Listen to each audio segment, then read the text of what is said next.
Well, thanks for joining us for this special video announcement.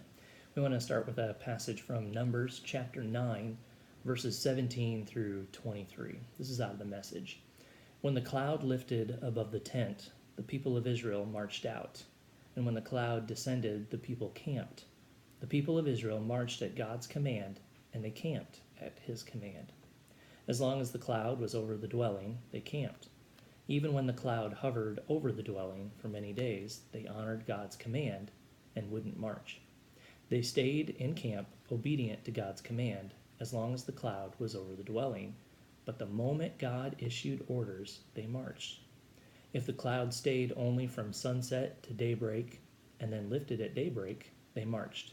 Night or day, it made no difference. When the cloud lifted, they marched. It made no difference whether the cloud hovered over the dwelling for 2 days or a month or a year. As long as the cloud was there, they were there. And when the cloud went up, they got up and marched.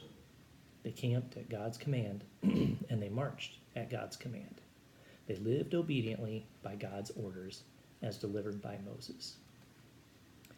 For some time, we've been feeling an unsettling in our spirits, just that something was about to change, something was different. But we just kept plugging away because we hadn't received a change in direction. We prayed together all this time without resolution or direction. We just kept seeking God's will. This past week, he gave Pastor Anna this passage that I just read. And he gave me another passage, and we experienced a couple other confirmations that we're supposed to resign as lead pastors of Algona Faith. Now, this might come as a shock, certainly a surprise to you, like it's out of nowhere. But like I said, we've been praying. And it wasn't a prayer of should we stay or should we go. We didn't even know that that was what was the issue. But we prayed, Lord, do what you want, do your will, because we want your will. I notice in the verses that we just shared that the people moved when the Lord moved. Sometimes it was morning, sometimes the middle of the night. But and even how long the people stayed there varied. And even the distance they traveled was different. All we can say is that now we feel the Lord moving us on. And in many ways, we don't understand. It's just an untangible sense of God's direction. And we've even wrestled with the timing. Like, why God now? Why can't we stay to the end of the school year and a more seamless transition? But God is asking us to step out in faith. And honestly, he's never asked us to step out like this before. And I know that he has for us and has done that for others. He's asked us to step out in other ways, and he's proven himself every time. So we can trust, we know that he knows what he's doing.